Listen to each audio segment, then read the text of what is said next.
Pues muy bien, mis hermanos y hermanas. Hoy, como he dicho, tenemos una congregación joven y saben que nuestros jóvenes, nuestros niños tienen lo que es la hoja para seguir el bosquejo del mensaje, ¿sí? Y ya les veo ahí apuntando el título del mensaje para que no se les pase. Así que hoy tengo que decir que el mensaje no es un mensaje de aquellos que diríamos fácil, porque vamos a tener que tocar diferentes cosas en la Escritura, pero voy a intentar involucrar al máximo a lo que son los niños de nuestra congregación para que no se nos pierdan ni los niños ni los no tan niños, ¿ya? Y eso es importante. Así que, mis hermanos, como he dicho, tengan abierto delante de ustedes Hebreos 4 y los versículos del 1 al 3 y vamos a ver que todavía queda un reposo para el pueblo de Dios.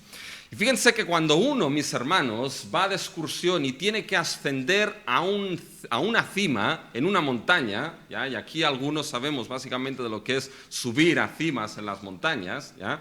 Cuando uno está subiendo a la cima por la montaña, pasa por diferentes momentos en esos caminos, ¿ya? Pasa por diferentes momentos en esos ascensos. Pasa al principio diciendo que se va a comer el mundo y que va a llevar lo antes posible a la cima de esa montaña. A medida que va subiendo empieza a pensar, no tengo tan claro si voy a llegar arriba. Llega un momento de la ascensión cuando piensa y dice, pero ¿por qué me he metido en este lío? Y llega un momento que al final dice, ¿sabes qué? Oye, que la cima se quede allí y yo me vuelvo atrás, que estaba mucho más cómodo sentado en el sofá. Pero ¿saben qué es aquello que anima y motiva a uno a seguir adelante? La visión de la cima. La visión de saber que la cima está cada vez más cerca. La visión de saber que cuando llegue a esa cima, ahí descansará. Ahí en esa cima reposará. Ahí en esa cima, después de todo el ascenso difícil y complicado, en esa cima reposará, en esa cima podrá acabar comiéndose el bocadillo que lleva en la mochila.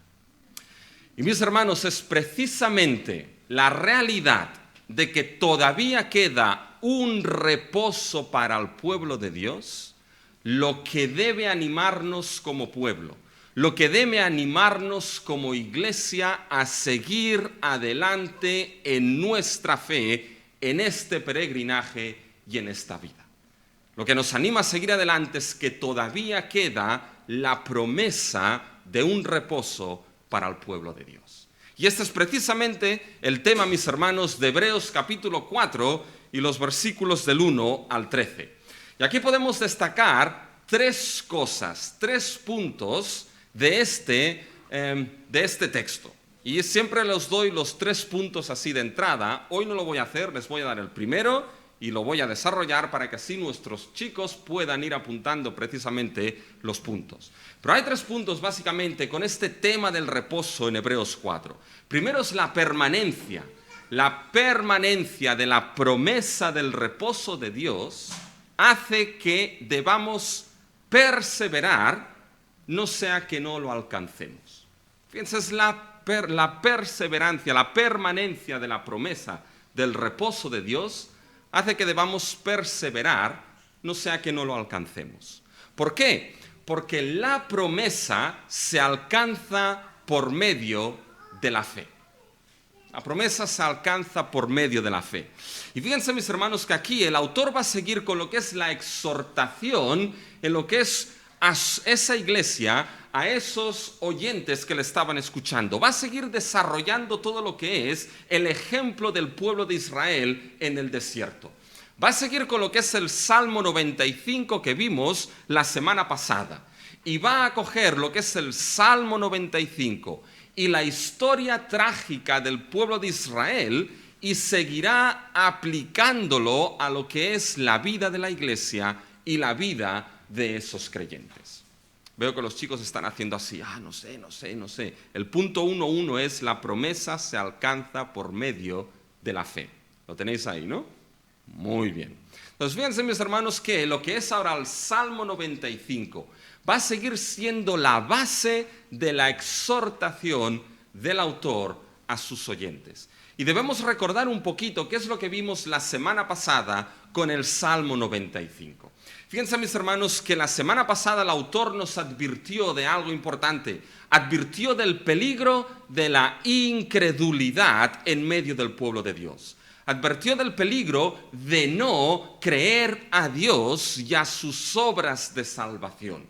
Y puso precisamente el ejemplo de Israel con el Salmo 95. Recuerdan que Israel en el desierto llegó un momento que se quejó, que cuestionó, que murmuró contra Dios y contra sus obras de salvación en el desierto. Y vimos que esa queja, vimos que esa murmuración, vimos que esa constante queja y cuestionamiento a Dios era simplemente la evidencia ¿de qué? La evidencia de un corazón incrédulo. Después de por 40 años haber visto lo que eran las obras de misericordia de Dios, por 40 años las vieron y se quejaron como evidencia de que no creyeron. Y eso es lo que dice Dios en relación a ellos. ¿Hasta cuándo me ha de irritar este pueblo? ¿Hasta cuándo no me creerán con todas las señales que he hecho en medio de ellos? Y con un pueblo que no creyó, ¿qué es lo que hizo Dios? Dios juró que no entrarían en su reposo. Y para Israel no entrar en el reposo de Dios, primeramente era no llegar a la tierra prometida. Ahí cayeron todos los de Israel y sus cuerpos yacieron en el desierto. No entraron en su reposo, no entraron en la tierra prometida. Y este tema, mis hermanos, este tema de no entrar en el reposo, lo que le pasó a Israel, es lo que ahora el autor va a desarrollar a lo largo de su exhortación en el capítulo 4, en el texto de hoy.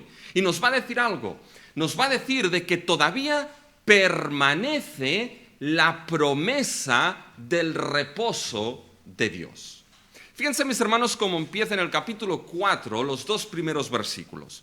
Así que, chicos, debéis tener las Biblias abiertas delante de vosotros. Debéis saber algo importante, chicos, que sé que lo sabéis. Pero cuando se viene a la iglesia a escuchar la palabra de Dios, se escucha la Biblia. Así que es importante tener la Biblia abierta delante de vosotros. Ya sea en papel, ya sea en móvil, ya sea en tablet. Prefiero en papel, ¿ya? Porque no sé si en el móvil estáis mirando el Instagram. No lo sé.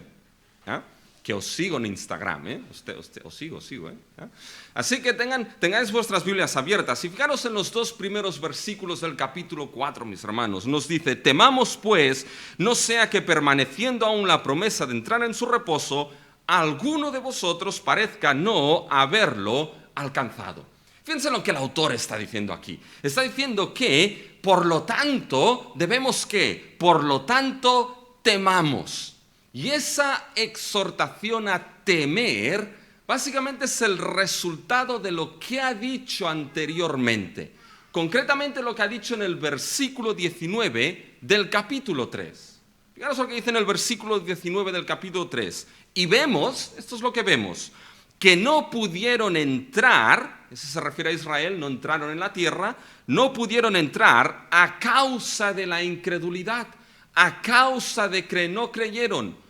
Por tanto, dice ahora el autor, como resultado de lo que vemos, temamos. No sea que permaneciendo aún la promesa de entrar en su reposo, ¿os dais cuenta?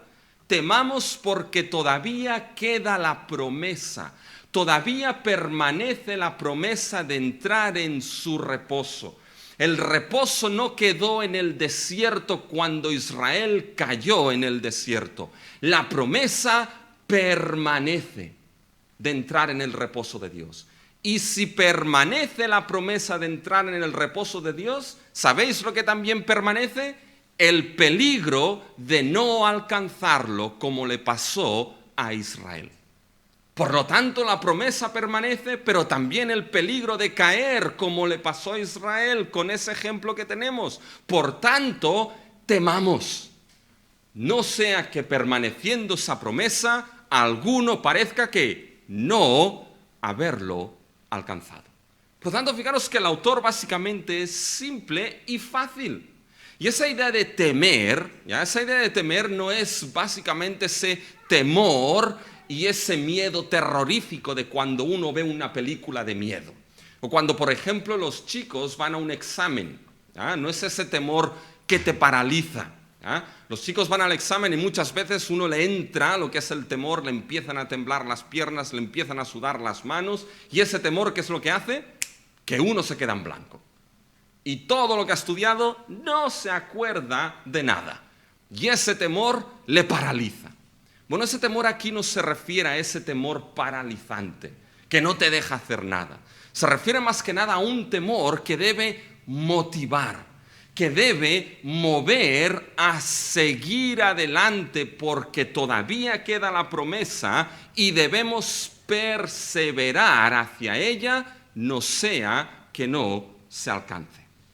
Ahora, fíjense, la pregunta aquí es, ¿por qué la promesa del reposo de Dios todavía permanece para nosotros? ¿Cuál es la causa de que permanezca? Y la causa es el versículo 2. Fijaros en el versículo 2 lo que dice. En el versículo 1 nos ha dicho, la promesa permanece de entrar en su reposo, y permanezcamos, perseveremos, no sea que alguno parezca no haberlo alcanzado. ¿Y por qué esa promesa permanece? Versículo 2. Porque también a nosotros se nos ha anunciado la buena nueva como a ellos. ¿Qué es lo que el autor está diciendo aquí? Les está diciendo a esos oyentes, les está diciendo a esos cristianos, les está diciendo a esa iglesia, dice que a nosotros se nos ha anunciado la buena nueva como a ellos. A ver, ahora una pregunta aquí para los chicos. ¿Qué palabra usaríais para sustituir buena nueva? ¿Qué palabra usaríais? Muy bien, punto para Emanuel. Claro, es que aquí en realidad la palabra que aparece es porque a nosotros también se nos ha anunciado el Evangelio como se les anunció a ellos. Fijaros lo que el autor está haciendo aquí. El autor está diciendo que a nosotros se nos ha anunciado el Evangelio como a ellos, a Israel también se les anunció. Y es que el autor lo que entiende aquí, mis hermanos, lo que entiende es que ese mensaje de ser liberados de Egipto, ese mensaje de entrar al reposo de Dios, el autor lo entiende de que eso fue la promesa del Evangelio de salvación dada en formato de Antiguo Testamento a Israel, dada en formato de Antiguo Pacto a Israel. Ese reposo que todavía queda para el autor era el Evangelio en formato Antiguo Testamento. A ellos se los prometió y a nosotros se nos ha anunciado también ese Evangelio de entrar en su reposo. ¿Cuál es la diferencia? La diferencia es que a nosotros ese Evangelio nos ha llegado de una manera distinta a cómo les fue anunciado a Israel. Y sabéis cómo esa buena nueva, ese evangelio de entrar en el reposo de Dios ha llegado al pueblo del nuevo pacto, a la iglesia, nos ha llegado anunciado en lo que el autor ya dijo en sus 2 primeros versículos del capítulo 1, que Dios, habiendo hablado muchas veces y de muchas maneras en otro tiempo a los padres por los profetas, en estos postreros días a nosotros nos ha hablado ¿por quién? Nos ha hablado por su Hijo Jesucristo. La buena nueva, el Evangelio, la promesa de entrar en el reposo de Dios permanece porque esa promesa nos ha sido dada de manera última en nuestro Señor Jesucristo.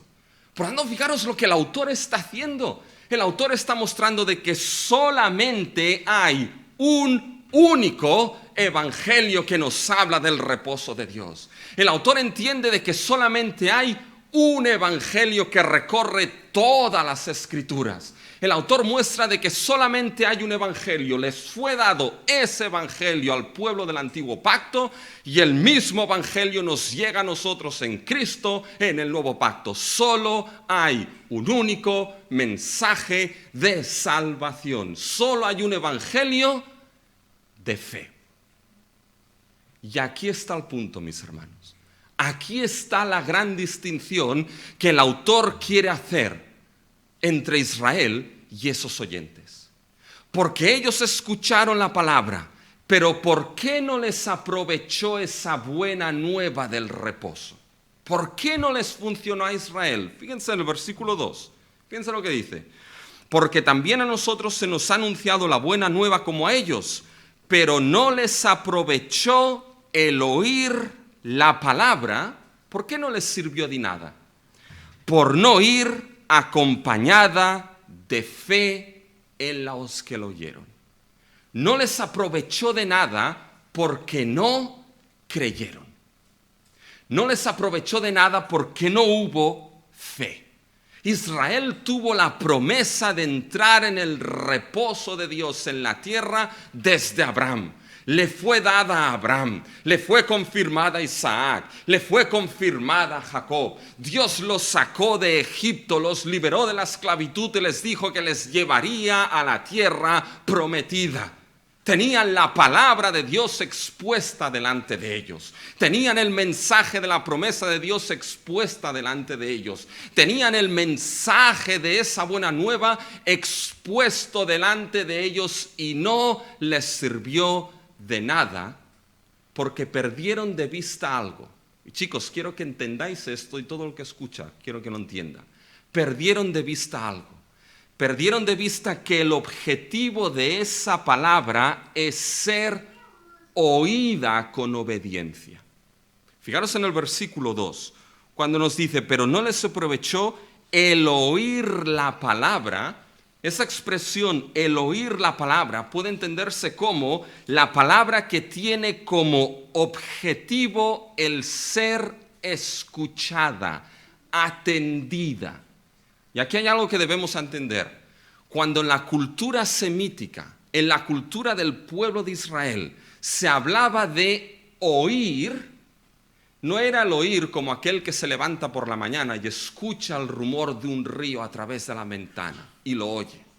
No es como aquel que escucha los cantos de los pájaros por la mañana cuando se levanta. No. No es como cuando el hijo o la hija, el padre le dice algo y el hijo le dice, sí, te he oído. Y después uno hace lo que quiere. ¿Lo habéis hecho esto, chicos? No, todos me dicen que no. Bueno, ya hablaremos de esto. Claro, si no es como aquel que sí escucho, pero después hago lo que quiero. No. La idea de oír es siempre acompañado de obedecer. Uno oye para obedecer lo escuchado. Y es que la verdadera fe es una fe que obedece. No es una fe que tiene un túnel así de grande de un oído al otro oído. Esa fe que le entra por un lado lo dicho y después le sale por el otro oído. La fe, mis hermanos, genuina es una fe que escucha y obedece lo que ha sido dicho. Por eso el creer es un acto de obediencia, mientras que el no creer es un acto de desobediencia. La incredulidad, el no creer, es desobedecer a lo que Dios dice. Y esto, mis hermanos, es lo que le faltó a Israel. Israel no creyó, pero tomen atención a esto. Israel no permaneció creyendo. Y eso es muy importante, porque la fe genuina es una fe que no solamente obedece, sino que es una fe que permanece de por vida. Es una fe que cree en un momento y que sigue creyendo a lo largo de su vida por la pura gracia de Dios. Israel no permaneció creyendo. Israel mostró que no creía y no permaneció creyendo y cayó en medio del desierto. La pregunta es, ¿qué será de nosotros en nuestra vida? ¿Qué será de tu vida en ese peregrinaje? ¿Qué será de nuestra iglesia en ese peregrinaje? Porque el ejemplo es claro, no permanecieron creyendo. Y chicos, hay algo que debéis tener en mente. Y eso voy para los más jóvenes ahora. ¿Ya? No os voy a dejar hasta el final del mensaje para que no os durmáis. ¿Ya? Pero eso debéis tenerlo claros. Quizá la mayoría de aquí habéis nacido en una familia cristiana. La mayoría de aquí habéis nacido en una familia cristiana y desde siempre habéis escuchado lo que es el Evangelio.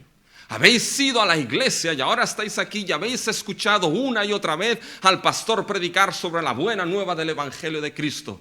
Habéis escuchado sobre lo que es la confesión de pecados. Habéis escuchado de lo que es el arrepentimiento. Habéis escuchado que Cristo murió en la cruz y derramó su sangre para perdón de pecados. Habéis escuchado que resucitó al tercer día. Habéis escuchado todas estas cosas, pero si esto escuchar no va acompañado con fe, no os sirve de nada.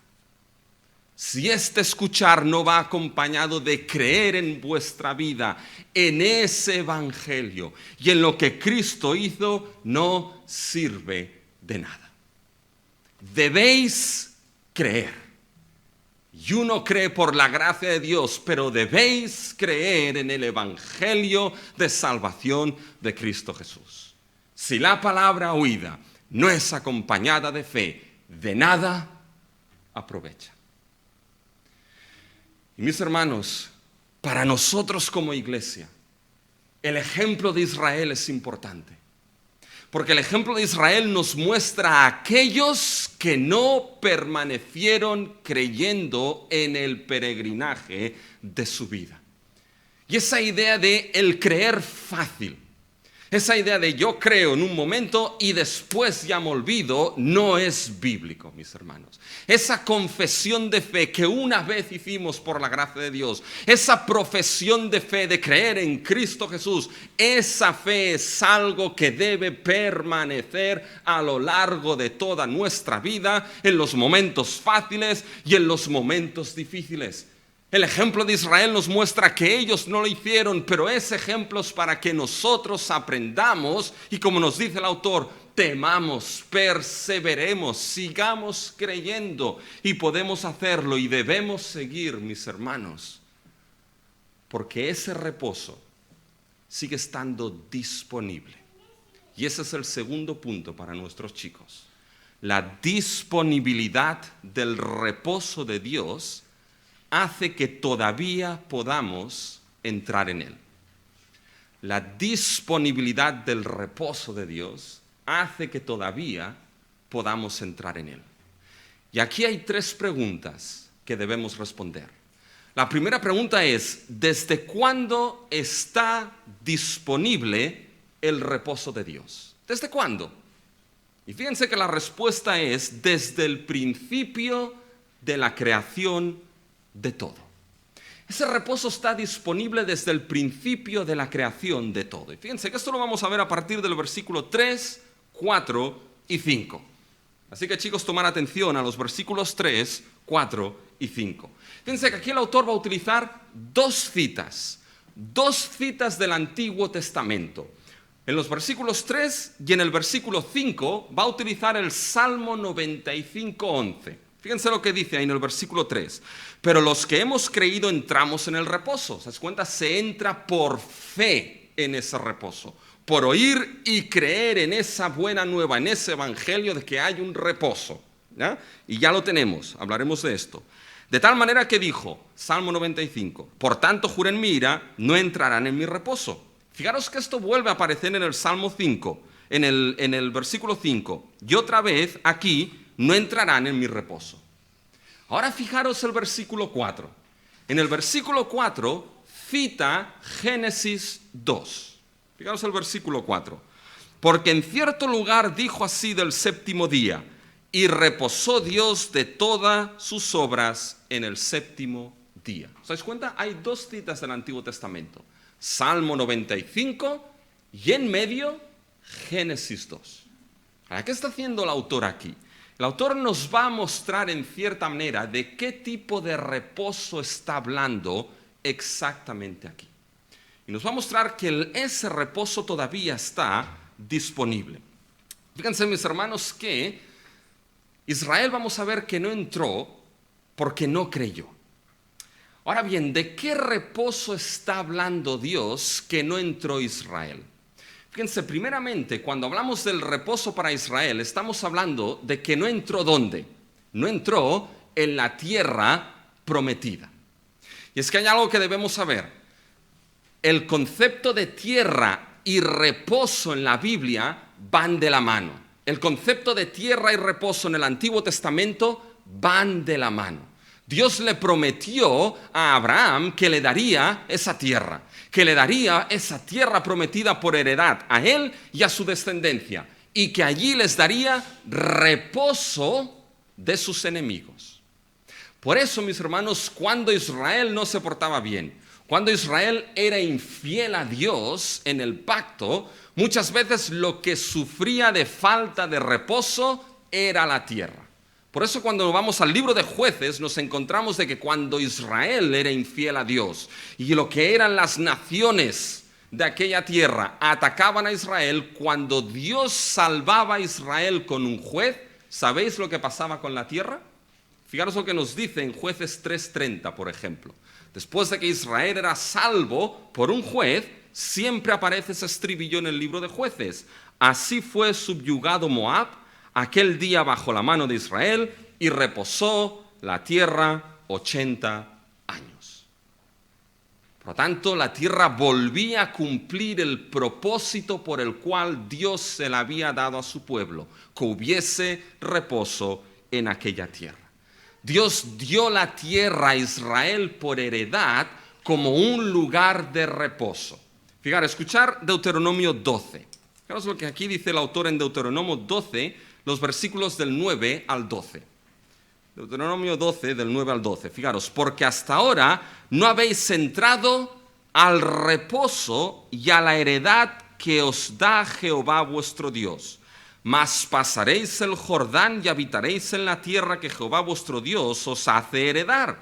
Y él os dará reposo de todos vuestros enemigos alrededor y habitaréis seguros.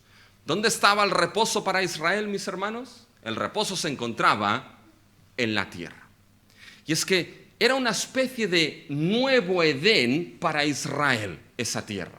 Dios moraría en medio de ellos con el tabernáculo, en una tierra que fluye leche y miel, y allí Israel tendría reposo de sus enemigos, como había reposo en el primer Edén. Por tanto, fíjense, mis hermanos, que esa era la idea de entrar en el reposo para Israel, entrar en la tierra. Ahora bien, fíjense al final del versículo 3. Hay algo que el autor pone que no aparece en el Salmo 95. Es una interpretación que hace el autor del Salmo 95. Al final, fíjense, aunque las obras suyas estaban acabadas desde la fundación del mundo. ¿A qué se está refiriendo esto? Aunque las obras suyas estaban acabadas desde la fundación del mundo. ¿Saben a qué se está refiriendo? Se está refiriendo precisamente a las obras de la creación de Dios. ¿Y cuál es el argumento del autor aquí? El argumento del autor es el siguiente, ¿saben? Que podría salir alguien un tanto que quería autojustificarse y le podría decir a Dios, bueno, Señor, es que no entramos en la tierra prometida y en tu reposo, ¿sabes por qué? Porque tú nos cerraste las puertas, porque tú no nos dejaste entrar en este reposo, porque tú hiciste que cayésemos en el desierto. La autojustificación. Y es que, mis hermanos, el ser humano es un ser humano que se autojustifica desde la caída en Génesis 3. Cuando pecaron y Dios le dice a Adán, ¿dónde estás? ¿Qué es lo que has hecho? ¿Qué respondió Adán? Bueno, la mujer que tú me diste, la culpa la tiene ella. Cuando fue a la mujer, ¿qué es lo que dijo la mujer? La serpiente tiene la culpa. Y mis hermanos, el ser humano es un ser humano que se autojustifica. Algunos son capaces de decir, bueno, es que esto no me lo creo porque es demasiado bueno para creérselo. Y excusas y autojustificación tras autojustificación. Y aquí podría salir uno de Israel y decir, ¿sabes qué, Señor? No entramos porque tú nos cerraste las puertas de ese reposo. Y Dios les dirá, no, porque ese reposo estaba disponible desde la fundación misma del mundo. Desde la creación misma del mundo. Por tanto, fíjense que aquí parece que el autor empieza a hablar de un reposo mayor que el reposo de la tierra de Canaán. El autor tiene en mente que el reposo que Israel no entró era un reposo mayor que el de la tierra. Israel no entró no porque Dios le cerrase, sino porque no creyeron, porque ese reposo estaba abierto ahí desde la creación misma. El autor entiende como si la tierra con ese reposo, la tierra de Canaán, fuese una imagen de un reposo mayor que Israel no pudo entrar. Mi pregunta aquí es, ¿de qué reposo mayor está hablando el autor? ¿Y saben de qué reposo mayor está hablando? Fíjense en el versículo 4, ahí nos lo dice. Porque en cierto lugar dijo así del séptimo día, y reposó Dios de todas sus obras en el séptimo día. Ese es el reposo del cual está hablando aquí el autor. El reposo abierto desde la creación misma, que Israel no entró por falta de fe, fue precisamente ese reposo que estaba disponible desde el séptimo día.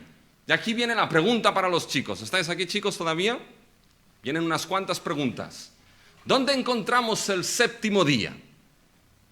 ¿En qué libro de la Biblia? Muy bien, Génesis. ¿Cuántos días usó Dios para hacer la creación? 6. ¿Y qué hizo en el séptimo día Dios? Descansó. Ahora, ¿cuánto duró el día de descanso de Dios? ¿Cuánto duró? ¿A cuántos les gustaría que las vacaciones de verano durasen 6 meses? Ningún padre ha levantado la mano aquí, ni uno. ¿Eh? ¿Cuánto duró el séptimo día, el reposo de Dios? ¿Quién lo sabe de los chicos? Bueno, es otra manera de decirlo, muy bien, todo el día. Fue un día pensado para ser eterno. No tenía tarde y mañana como el resto de los 6 días. El séptimo día donde Dios reposó era un día eterno. Un reposo pensado para ser eterno y abierto para siempre. Y fíjense que en el Génesis 2, mis hermanos, en Génesis 2 hay un movimiento precioso en Génesis 2. Porque nos encontramos los 3 primeros versículos que los hemos leído congregacionalmente y ahí se nos dice que Dios acabó todo lo que era la obra de sus manos y el ejército de ellos, los cielos y la tierra. Y en el séptimo día, cuando acabó esa creación, Dios lo bendijo y reposó de las obras de sus manos. El séptimo día trae a cumplimiento y a cierre la obra de la creación. Y después en el versículo 4 del capítulo 2 vuelve a explicarse la creación, en concreto el sexto día. Y se nos explica cómo creó al hombre y cómo le dio la responsabilidad de labrar y guardar lo que era el jardín del Edén. Y cómo creó a la mujer y la dio como ayuda idónea al hombre. Y ambos, creados a imagen y semejanza, tenían que ejercer el ser imagen de Dios. ¿Y saben lo que es lo precioso ahí? Lo precioso es que toda la creación en Génesis 2, el ser humano haciendo su función como imagen de Dios, los pajaritos volando por el aire y cantando, los peces del mar nadando por el mar, las bestias del campo pastando por los pastos, toda la creación en Génesis 2, el movimiento es que entra a funcionar dentro del reposo eterno de Dios. Y toda la creación, en su función, en sus roles, en su propósito, funcionando, viviendo y gozando del reposo de Dios. ¿No es un movimiento precioso, mis hermanos? Esto es precisamente la razón por la cual el reposo de Dios sigue disponible, porque se abrió eternamente en el séptimo día de creación. Y en ese reposo es en el que no entró Israel por falta de fe. Fíjense ahora en el versículo 5, como vuelve a mencionar en el Salmo 95, y otra vez aquí, no entrarán en mi reposo. El reposo del cual el autor está hablando aquí, que Israel no entró, no fue primeramente el reposo de la tierra, fue que no entraron en ese reposo eterno de Dios del séptimo día. Pero mis hermanos, el gozo para nosotros es que si ese reposo está disponible desde la creación misma, es un reposo que todavía está abierto para el pueblo de Dios. Todavía puede entrarse en ese reposo, en ese gozo de la primera creación cuando Dios reposó en el séptimo día. Y aquí viene entonces la gran segunda pregunta a responder. ¿Cómo podemos entrar en este reposo disponible? ¿Cómo podemos entrar en este reposo disponible? Y la respuesta es que podemos porque no ha llegado a su cumplimiento final. Es un reposo que todavía no ha llegado a su cumplimiento final. ¿Cómo entramos en ese reposo, mis hermanos? ¿Empaquetamos nuestras maletas y nos vamos a Israel? ¿Hacemos esto? ¿Empaquetamos nuestras maletas y nos vamos a lo que es la tierra de Palestina, la tierra de Canaán? Bueno, les digo que me gustaría volver a Israel, eso sí. ¿Pero eso es lo que el autor está hablando? Fíjense, mis hermanos, el autor no está hablando de esto. Podemos entrar y nos vamos a dar cuenta porque todavía ese reposo está abierto. Pero fíjense, todavía no ha llegado su cumplimiento final. Y eso lo vemos en los versículos del 6 al 9. Fíjense que ahí el autor claramente va a mostrar que todavía queda un reposo para el pueblo de Dios. Todavía queda. No ha llegado a su fin. Fíjense en el versículo 6. Por lo tanto, puesto que falta que algunos entren en él, y aquellos a quienes primero se les anunció la buena nueva no entraron. A ver, chicos, ¿quién no entró en el reposo de Dios a los primeros que se les anunció? Israel, muy bien, Eliseo. Ya que estos no entraron, ya a los que se les anunció no entraron la buena nueva, por causa de desobediencia, otra vez determina un día. Es decir, sigue habiendo otro día para entrar en ese reposo que Israel no entró. Fíjense el versículo 9, lo deja claro. Por tanto, queda un reposo para el pueblo de Dios. ¿Se dan cuenta? Ese reposo último no ha llegado a su cumplimiento final. Por un lado, y eso es lo curioso, lo vamos a ver, por un lado ya gozamos del reposo ya lo tenemos, por un lado ya lo gozamos, pero por otro lado todavía no ha llegado a su fin. Por lo tanto, no podemos bajar la guardia hasta que entremos finalmente a ese reposo. Mis hermanos, la vida cristiana es una vida de mantener la guardia siempre arriba. Yo no sé si a los chicos les gusta lo que son esas peleas que aparecen de boxeo por la tele o de artes marciales. Yo sé que algunos hacían taekwondo, así que algo sabrán de eso, ¿ya? Y no puedes bajar la guardia, porque cuando bajas la guardia, ¿qué sucede? Sales con un ojo morado. Pues la vida cristiana es una vida cristiana que uno no puede bajar la guardia en ningún momento hasta que llegue al fin, a ese reposo último. Y quizá la mejor manera de entender esos versículos del 6 al 9 es no tanto explicando detalles, sino el pensamiento que el autor tiene detrás de ellos. Vamos a leer esos versículos y después les explico la lógica que hay detrás de ellos. Fíjense en el versículo 6. Por lo tanto, puesto que falta que algunos entren en él, y aquellos a quienes primero se les anunció la buena nueva no entraron por causa de desobediencia, otra vez determina un día, hoy, diciendo después de tanto tiempo por medio de David, como se dijo, si oyereis hoy su voz, no endurezcáis vuestros corazones. Porque si Josué les hubiera dado el reposo, no hablaría después de otro día. Por tanto, queda un reposo para el pueblo de Dios. Bien, ¿qué es lo que tiene el autor en su mente aquí? ¿Cuál es la lógica bíblica que sigue el autor aquí? Fíjense, mis hermanos, imagínense lo que es la línea del tiempo. Y nos damos cuenta de que aquí Dios sacó a Israel de Egipto, lo salvó. Y Dios lo que hizo, ¿qué fue? Llevarlo a la tierra prometida. Pero aquella generación que no creyó, cayó en el desierto. Solamente hubo dos que entraron en la tierra prometida. ¿Quiénes fueron esos dos? Caleb, por un lado, y Josué. Muy bien. ¿Y quién fue que llevó a Israel a la tierra prometida? Josué. Muy bien. Josué es el que introdujo al pueblo a la tierra prometida. Pero fijaros bien, Josué lo introdujo en la tierra, en el reposo. Pero si ese reposo fuese último, aquí viene la pregunta del autor.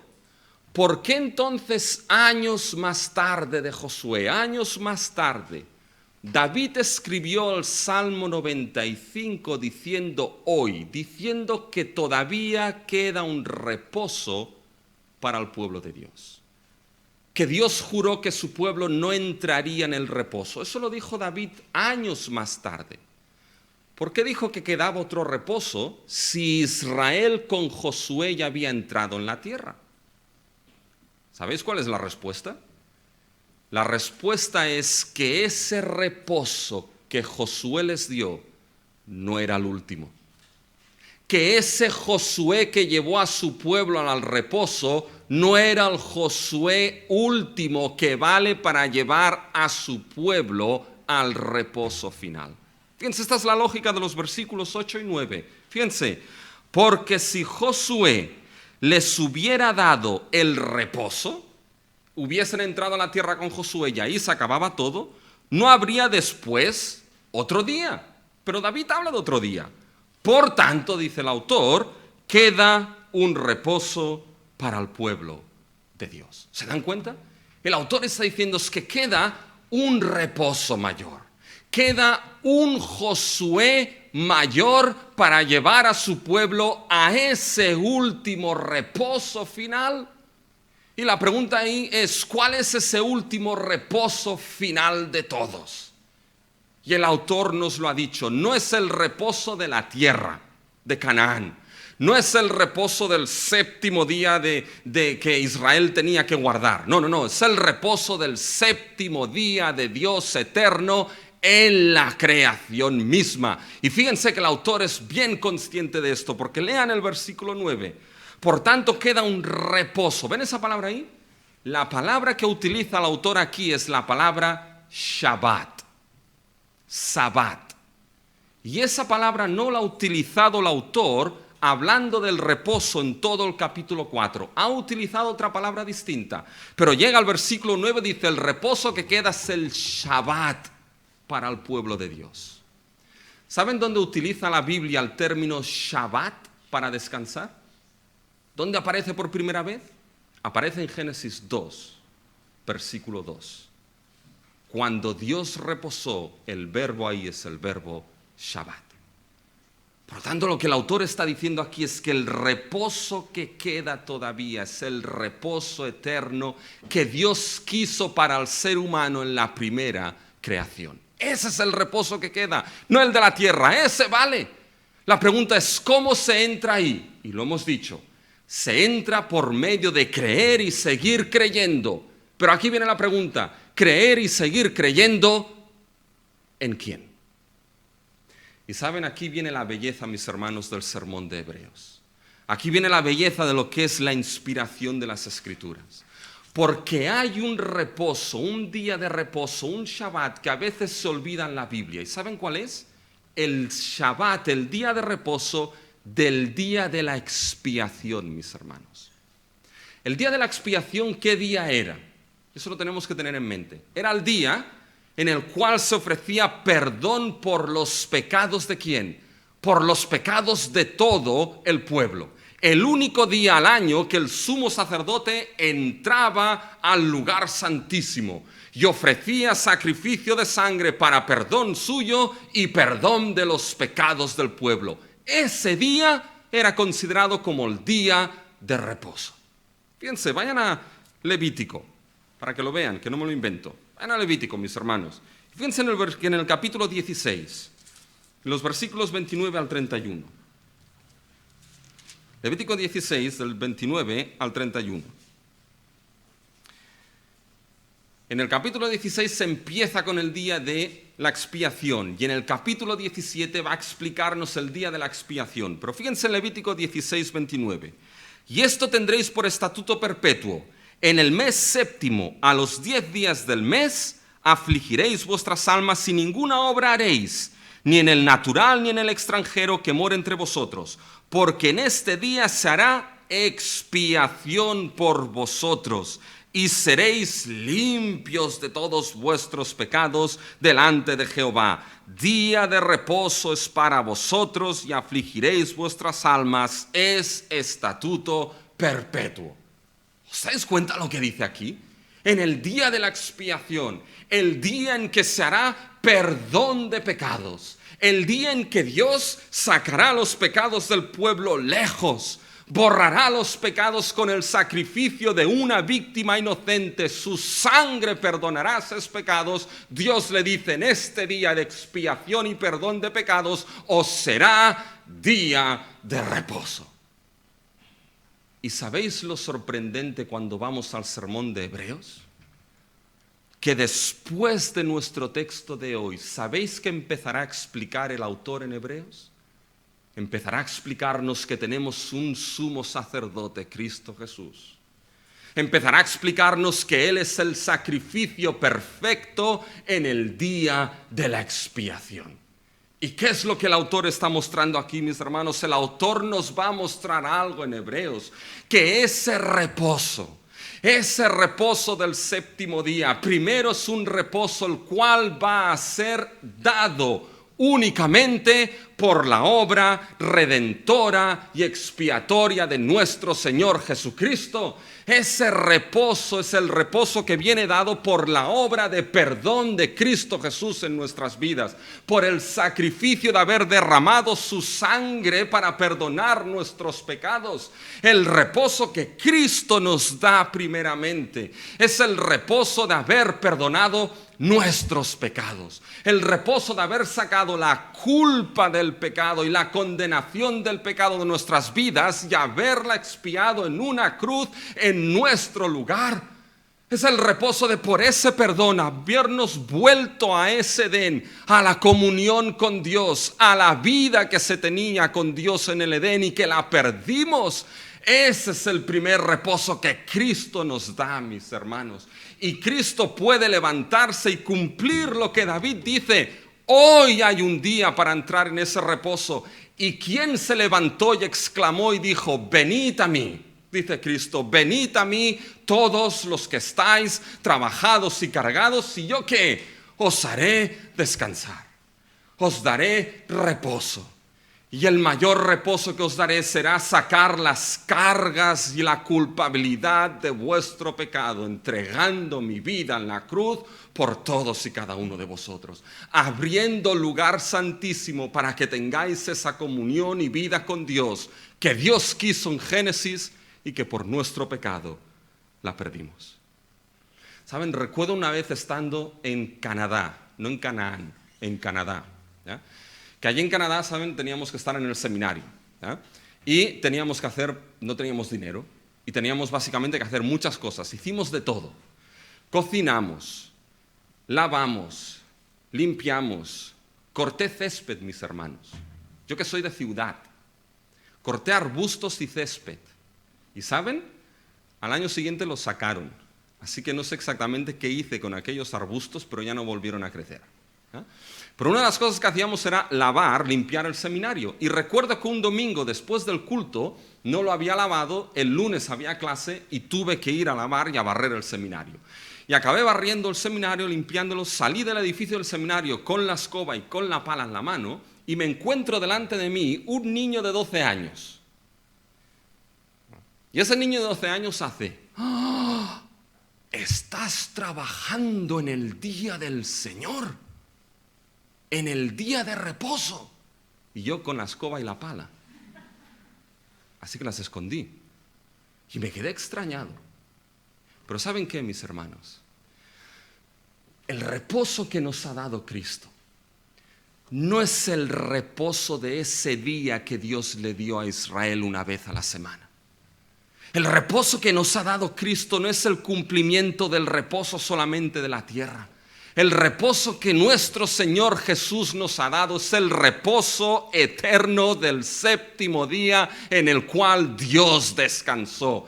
Por tanto, mi reposo, tu reposo como creyente, nuestro reposo como iglesia en Cristo Jesús son los 7 días de la semana, las 24 horas de cada día. Todos los días estamos bajo el reposo de nuestro Dios, con nuestros pecados perdonados, bajo la convicción de que tenemos comunión y paz con nuestro Dios, bajo la convicción de que tenemos esa vida eterna que perdimos cuando pecamos contra Él. Ese es el reposo que Cristo nos ha dado. Pero ¿saben qué? Eso que gozamos ya todavía tiene que llegar a su cumplimiento final. Todavía tenemos que disfrutar más y más de Él. ¿Y saben cuándo se cumple ese final? Fíjense, si el séptimo día de creación cerró la creación, el reposo final de Dios, ¿qué es lo que va a cerrar? ¿Saben lo que va a cerrar? La nueva creación, los nuevos cielos y la nueva tierra.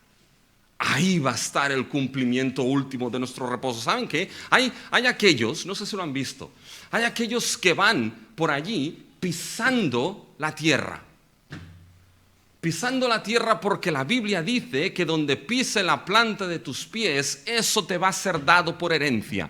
Y van pisando la tierra. Mis hermanos, ¿saben qué? No quiero ni una sola piedra de esta creación caída y hundida en pecado. Ni una quiero, pero todas las de la nueva creación, esas sí las quiero. Y esas piedras, mis hermanos, de la nueva creación fueron ganadas por la obra de nuestro Señor Jesucristo. Él fue quien pisó los nuevos cielos y nueva tierra. Él es nuestro Josué que nos va a llevar a ese reposo y descanso último, y ahí gozaremos eternamente. Por eso aquellos cristianos que se iban a Moisés, al antiguo pacto, debían saber que estaban cometiendo el mismo error que cometía Israel si se apartaban de esa profesión de fe en Cristo Jesús. Y mis hermanos, no podemos apartarnos de esa profesión de fe tan gloriosa y tan preciosa que nos ha sido dada. Porque la tercera pregunta, y con eso ya vamos llegando al final, no se preocupen, ¿qué supone ese reposo de Dios disponible? Y supone que puede participarse del reposo del cual Dios reposó. Fíjense, mis hermanos, a partir de los versículos 10 y 11.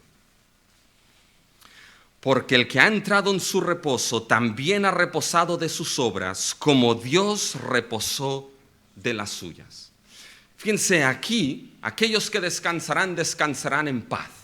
Y queda un poco mal decir esto, lo siento, ¿ya? Porque ya saben quién descansa en paz, ¿no? Pero mis hermanos, el reposo de lo que es el creyente no es conforme al reposo de Israel. Es como Dios reposó de sus obras. Y puede sonar un tanto extraño, pero cuando uno descansa finalmente de sus obras, ¿saben cuándo es? Descansa finalmente de sus obras, mis hermanos, cuando finalmente cruza lo que es ese umbral de la muerte. Pero para el creyente, y eso es lo importante, para el creyente, mis hermanos, cruzar el umbral de la muerte es precisamente entrar en el reposo eterno de Dios.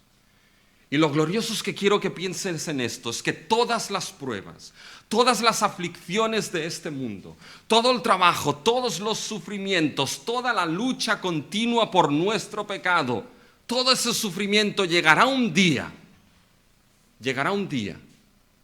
donde descansaremos de esas obras.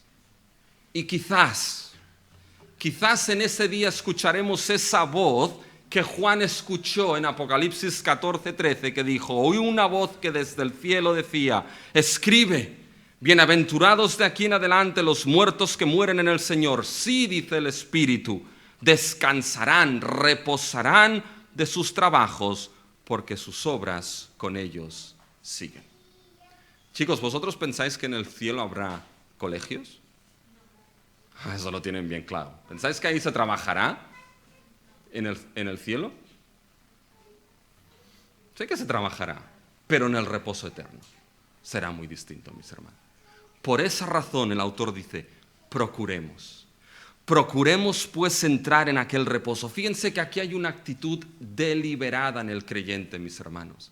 Entrar en ese reposo es una actitud deliberada, consciente, poner ese fin último delante de nosotros y vivir nuestra vida creyendo en esa promesa última del Evangelio. Y lo hacemos juntos, procuramos como iglesia, como creyentes, animarnos a seguir adelante en ese reposo y que ninguno caiga.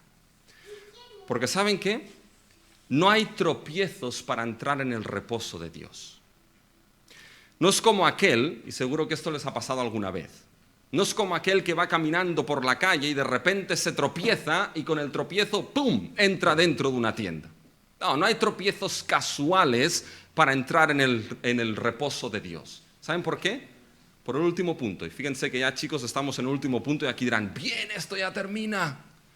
No hay tropiezos casuales para entrar en el reposo. ¿Saben por qué? Porque la entrada final al reposo de Dios, debemos saber que está bajo los ojos de Dios.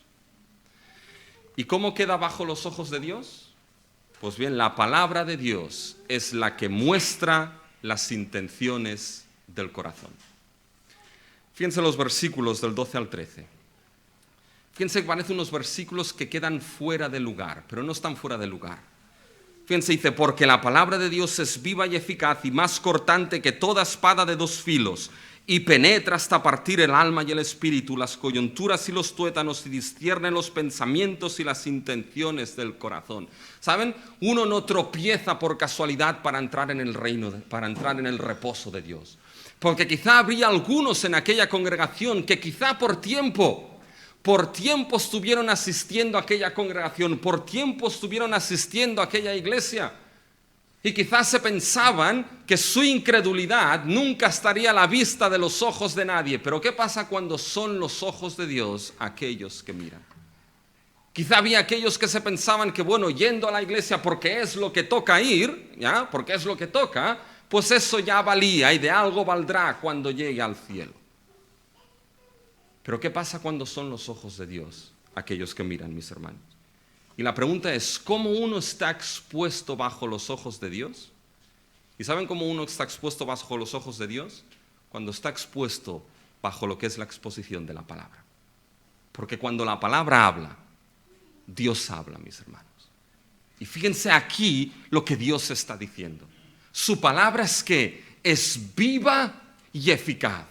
Viva porque proviene de un Dios vivo. El predicador, ¿saben qué? El predicador puede ser torpe.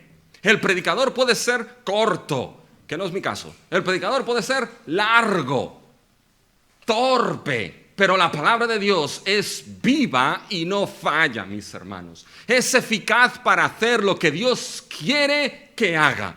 Y aquí el autor es claro, viva y eficaz, más cortante que espada de dos filos, corta por ambos lados. ¿Y qué es lo que hace la Biblia, mis hermanos? La Biblia lo que hace es que penetra hasta lo más profundo de nuestro ser.